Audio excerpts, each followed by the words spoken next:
सबसे पहले समझते हैं कि त्रिकोणमिति क्या है। देखिए, त्रिकोणमिति जिसको इंग्लिश में बोलते हैं ट्रिगोनोमेट्री। अगर त्रिकोणमिति को ब्रेक करके देखते हैं तो देखिए, त्रि प्लस कोण प्लस मिति, यानी त्रिकोणमिति 3 शब्दों से बना है। त्रि प्लस कोण प्लस मिति। त्रि का मतलब होता है 3, कोण का मतलब कोण या भुजा, भुजा कर सकते हैं, और मिति का मतलब मापना, मिति का मतलब मापना। नाम से ही पता चल रहा है कि 3 कोणों को माप, यानी 3 कोणों का मापना या 3 भुजाओं का माप त्रिकोणमिति कहलाता है। देखिए, एक परिभाषा भी लिखे हैं, परिभाषा भी देख लीजिए। त्रिकोणमिति गणित की वह शाखा है जिसमें त्रिभुज की भुजाओं एवं कोणों के मध्य संबंधों का अध्ययन किया जाता है। एक बार और देख लीजिए, त्रिकोणमिति गणित की वह शाखा है जिसमें त्रिभुज की भुजाओं एवं कोणों के मध्य संबंधों का अध्ययन किया जाता है। देखिए, त्रिकोणमिति में त्रिभुज के भुजाओं और कोणों के बीच जो संबंध है उसी के बारे में पढ़ते हैं, और इसमें हम समकोण त्रिभुज के बारे में पढ़ते हैं, क्योंकि क्लास 10th में सिर्फ समकोण त्रिभुज पढ़ते हैं, न्यून कोण अधिक कोण पढ़ने की ज़रूरत नहीं है। और त्रिकोणमिति के अगर पिता की बात करें, अगर त्रिकोणमिति का अगर कोई पूछे त्रिकोणमिति का पिता कौन है, त्रिकोणमिति का जनक किसे कहते हैं, फादर ऑफ ट्रिगोनोमेट्री किसको कहा जाता है, तो आर्यभट्ट को कहा जाता है। आर्यभट्ट को कहा जाता है त्रिकोणमिति का पिता। तो देखिए, उसके बाद समकोण त्रिभुज में देख लीजिए। आपको समकोण त्रिभुज किसको बोलते हैं, जिस त्रिभुज में एक कोण 90 डिग्री हो और बाकी 2 कोण न्यून कोण हो, उसको क्या बोलते हैं, समकोण त्रिभुज। यानी कोई भी त्रिभुज में अगर एक कोण का मान अगर 90 डिग्री है तो वो समकोण त्रिभुज कहलाएगा। अब बाकी 2 जो है न्यून कोण होगा। न्यून कोण किसको बोलते हैं, जो 90 डिग्री से कम हो, जिस त्रिभुज का एक कोण का मान या 2 कोणों का मान। अब यहाँ देखिए, त्रिभुज में देखिए, ये त्रिभुज है, ये समकोण है, ठीक है, समकोण ये 90 डिग्री का है, इसका मतलब जो है ये समकोण त्रिभुज है। और इसमें त्रिभुज में 3 शीर्ष होते हैं, त्रिभुज में 3 शीर्ष होते हैं, ए बी सी, 3 शीर्ष होते हैं। और भुजा भी 3 होते हैं, इसमें भुजा भी 3 होते हैं, जैसे यहाँ से लेकर यहाँ तक, फिर यहाँ से लेकर यहाँ तक, फिर यहाँ से लेकर यहाँ तक। इसका नाम क्या है, ए बी, उसका बी सी, उसके बाद ए सी, ये 3 है। कोण भी है, कोण ए, कोण बी, कोण सी, कोण बी, देखिए तीनों दिया है। और इस भुजा का नाम अगर बात करें, देखिए समकोण के ठीक सामने जो भुजा होता है वो कर्ण होता है, और ये कर्ण जो होता है सबसे बड़ी भुजा होता है, त्रिभुज की सबसे बड़ी भुजा होता है। ये फिक्स होता है, ये चेंज कभी नहीं होता है। बाकी ये दोनों जो है ये कभी लंब हो जाएगा, ये कभी आधार हो जाएगा, लंब आधार, यानी आपस में चेंज होता रहता है। ये जो है ना, कब ये लंब होगा कब आधार होगा, ये थीटा की स्थिति पर निर्भर करता है। अगर मान लीजिए थीटा की स्थिति पर निर्भर करता है, अगर थीटा अगर यहाँ है, अगर थीटा अगर मान लीजिए थीटा कोण है तो थीटा के सामने जो होगा वो लंब होगा, और कर्ण तो फिक्स ही है, और बाकी बचा जो रहेगा वो आधार होगा। अगर मान लीजिए ये थीटा ये है तो थीटा के सामने लंब ये हो जाएगा, ये भी लंब हो जाएगा, और ये आधार हो जाएगा, ये कर्ण है। तो ये थीटा पर निर्भर करता है। और त्रिभुज के तीनों कोणों का योग 180 डिग्री होता है, यानी कोण ए, कोण बी और सी तीनों को जोड़ के कितना होता है, 180 डिग्री। तो अब मान लीजिए एक कोण का 90 दिया है, तो ये 90 चला गया उधर।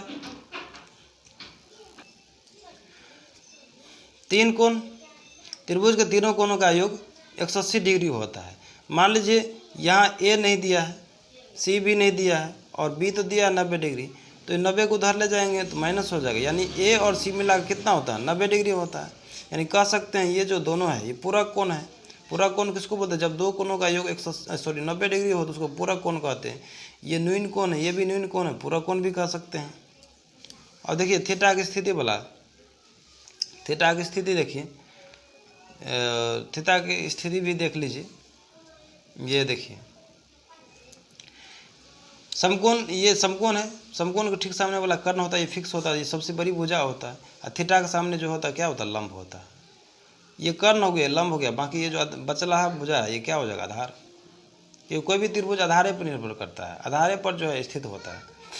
और यहाँ देखिए समकोण के ठीक सामने कर्ण होगा, अगर थीटा यहाँ थीटा कोण है तो इसका सामने सामने क्या होता है, सामने वाले जो भुजा होता है वो क्या होता है, लंब होता है। बाकी जो बच गया आधार हो गया। समझ गए होंगे आप कर्ण क्या होता है, लंब क्या होता है और आधार क्या होता है। तो आगे देखिए, अब देखिए पाइथागोरस प्रमेय का नाम सुने होंगे। पाइथागोरस प्रमेय जो होता है, पाइथागोरस क्या थे, एक वैज्ञानिक थे, गणितज्ञ थे, और उन्होंने एक प्रमेय बनाया, इसी को पाइथागोरस प्रमेय कहते हैं। और ये बताए हैं, यानी जब त्रिभुज की दो भुजाओं के वर्गों का योग तीसरी भुजाओं के वर्ग के बराबर हो तो उसे पाइथागोरस ट्रिक कहा जाता है। जैसे मान सीधा सीधी समझिए, कर्ण स्क्वायर बराबर लंब स्क्वायर प्लस आधार स्क्वायर, या कर्ण स्क्वायर बराबर आधार स्क्वायर प्लस लंब स्क्वायर, कोई फर्क नहीं पड़ता है, जोड़ में और गुना में कोई फर्क नहीं पड़ता है।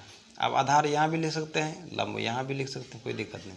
तो कर्ण स्क्वायर का मतलब ये पाइथागोरस प्रमेय देख लिए, कर्ण स्क्वायर बराबर लंब स्क्वायर प्लस आधार स्क्वायर। ये समकोण है, समकोण के सामने देखिए कर्ण है, ये आधार है, ये लंब यहाँ देख सकते हैं। और ये पाइथागोरस ट्रिक किसको बोलते हैं, पाइथागोरस ट्रिक तभी होगा जब ये दोनों भुजाओं का स्क्वायर करके जोड़ के इस तीसरी इसका भी स्क्वायर करेंगे तो इसके बराबर हो जाएगा, तो पाइथागोरस ट्रिक हो जाएगा। और ये पाइथागोरस ट्रिक जो देख सकते हैं, 10 का स्क्वायर किए हैं तो 100 हुआ, 8 का स्क्वायर 64 और 6 का स्क्वायर 36, जोड़ के 100 आ गया, तो समझिए पाइथागोरस ट्रिक है, इस टाइप का जो है। और ये पाइथागोरस ट्रिक समकोण त्रिभुज पर लागू होता है। और पाइथागोरस से जो है प्रमेय से जो है इस तरह से फार्मूला निकाल सकते हैं, 3 फार्मूला निकाल सकते हैं। स्क्वायर हटाएंगे इस पर रूट हो जाएगा, कर्ण का ये फार्मूला हो गया, आधार का ये फार्मूला हो गया, लंब का आधार। यानी समकोण त्रिभुज में आगे जो प्रश्नावली जो है 8.1 बनाएंगे, उसमें जो 2 भुजा दिया रहेगा और तीसरी भुजा निकालना पड़ेगा। तीनों भुजा निकालेंगे, उसके बाद त्रिकोणमितीय अनुपात का प्रयोग करेंगे, तभी सवाल बन पाएगा। तो यहाँ तक देख लिए 3 भुजा, ये तीनों देख लीजिए, कर्ण का है, ये कर्ण का फार्मूला है, ये आधार का है, ये लंब का है।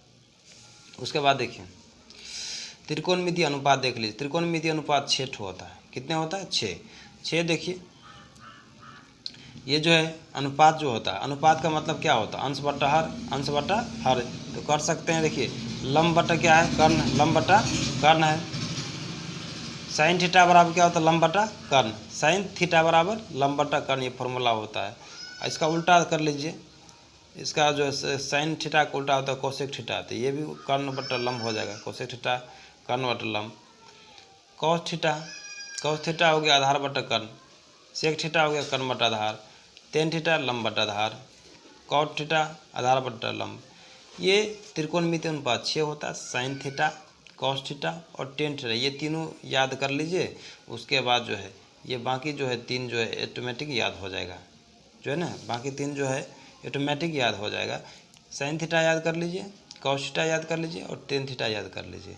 बाकी 3 जो कोसेक थीटा, सेक थीटा और कॉट थीटा ऑटोमेटिक याद हो जाएगा। इसको याद रखने के लिए एक फार्मूला आप लगा सकते हैं, जैसे लॉ आल लाल क का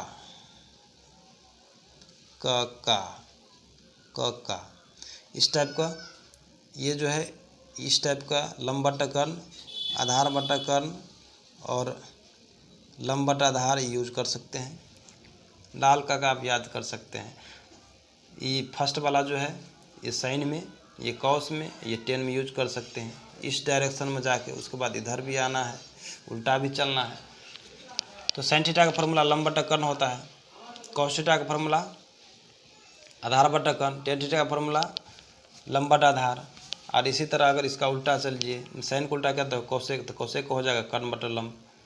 और इसका हो जाएगा कॉस का उल्टा होता है सेक, सेक का हो जाएगा कर्ण बटा जो है आधार हो जाएगा। और टेन का उल्टा कॉट होता है आधार बटा लंब हो जाएगा।